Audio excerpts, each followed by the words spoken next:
A half-sheet cake is a large rectangular cake that is commonly served for large gatherings of people. It can either be a single or double layer of cake. A double layer cake is a great way to get more servings out of your cake. You will most commonly see half-sheet cakes in white, yellow, marble, or chocolate flavors. They are most commonly decorated with delicious buttercream frosting. A half-sheet cake size can vary depending on where you get it from. When you get a half-sheet cake from a bakery, it is generally either 15 inches by 11 inches, 15.5 inches by 10.5 inches, or even as big as 16 inches by 12 inches. Though round cakes can be great for small gatherings, half-sheet cakes are often a better choice for when you have a larger group of people. With a half-sheet cake, it is much easier to cut equal slices of cakes thanks to its large rectangular size. In addition to a half-sheet, cakes also come in full and quarter sizes. Most homemade sheet cake recipes are quarter-sheet cakes, as full-sheet cakes generally do not fit in most home ovens. A full-sheet cake is ideal for big gatherings of people, such as corporate events and large parties. They generally measure 18 inches by 24 inches. A full-sheet cake will typically serve 64 to 96 people. Quarter-sheet cakes are great for smaller gatherings, like birthday parties and barbecues. A quarter-sheet cake typically measures 13 inches by 9 inches. It will generally serve 16 to 24 people.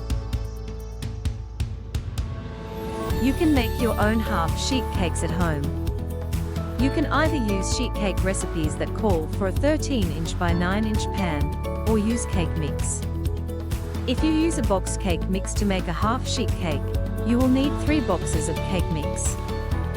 For the 2-layer cake, you'll need 6 boxes of cake mix, and 2 13-inch by 9-inch pans.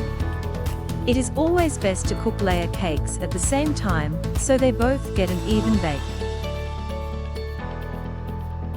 Buttercream is generally the most common frosting to use.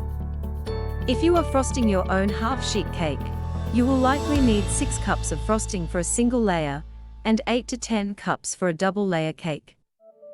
For adding words, it is generally recommended to use a #2 piping tip. This will create elegant lettering, without the words looking bulky. A #21 piping tip is recommended for frosting borders, and a #127, 122, and 349 piping tips are great for making flowers. If you don't feel confident in your piping skills, cake stencils are a great alternative for creating elegant designs. Since a half-sheet cake size is considerably large, it is not always easy to store. If you are wanting to store your cake whole, you might want to invest in a large cake box. They are easy to transport and can even be reused if desired. For storing leftover cake, it is best to store it in an airtight container at room temperature for up to 5 days. You can also store leftover cake covered in the refrigerator for up to a week. In addition, you can also freeze your cake up to 3 months, tightly covered in plastic wrap. If you use cream cheese frosting, you should store it in the fridge whenever you are not serving it. Cake with cream cheese frosting can last in the fridge for up to 3 days. You can also keep it in the freezer for up to 1 month. If you are having a get-together with anywhere from 18 to 40 people, a half-sheet cake is a perfect size. Measuring approximately 15 inches by 11 inches, this size cake is perfect for birthday parties, graduations, and baby showers. If you like this video, don't forget to like and subscribe.